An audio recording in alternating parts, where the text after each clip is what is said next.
ప్రభుత్వ సామాజిక న్యాయం మరియు సాధికారత మంత్రిత్వ శాఖ 2020 ఆగస్టు 15 ప్రారంభించిన నషా ముక్త్ భారత్ అభియాన్ 5 సంవత్సరాలు పూర్తి చేసుకున్న సందర్భంగా ఈ రోజు బోధన్ పట్టణంలో మున్సిపల్ కార్యాలయ ఆవరణలో మున్సిపల్ సిబ్బంది మరియు మెప్మా మహిళా స్వయం సహాయ సంఘాల సభ్యులు కలిసి మత్తు పానీయాలకు మాదక ద్రవ్యాలకు యువత పిల్లలు పెద్దలు దూరంగా ఉండాలి అని వాటిని అలవాటు చేసుకోవద్దు అని మత్తుకు బానిస కావద్దు అని పిలుపునిస్తూ డ్రగ్స్ రహిత సమాజమే లక్ష్యంగా సాగుతున్న తెలంగాణ ప్రభుత్వ సంకల్పంలో భాగస్వాములు అవుతామని ప్రతిజ్ఞ చేశారు.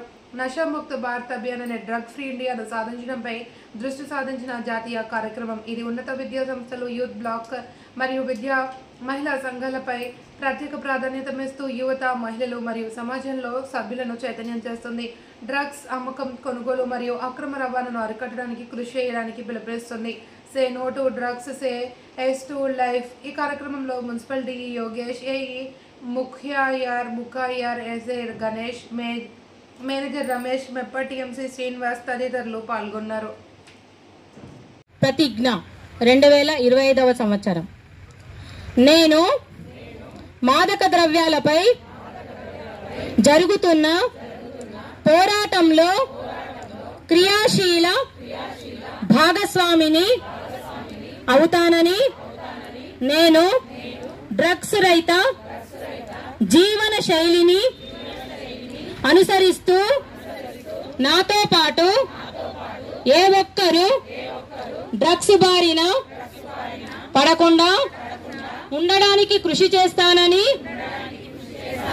డ్రగ్స్ అమ్మకం, కొనుగోలు మరియు అక్రమ రవాణా చేసే వ్యక్తుల సమాచారాన్ని సంబంధిత అధికారులకు తెలియజేస్తానని, నేను డ్రగ్స్ రహిత సమాజమే లక్ష్యంగా సాగుతున్న తెలంగాణ ప్రభుత్వ సంకల్పంలో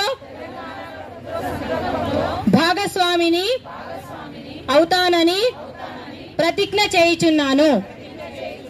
జై హింద్. అందరికీ ధన్యవాదాలు.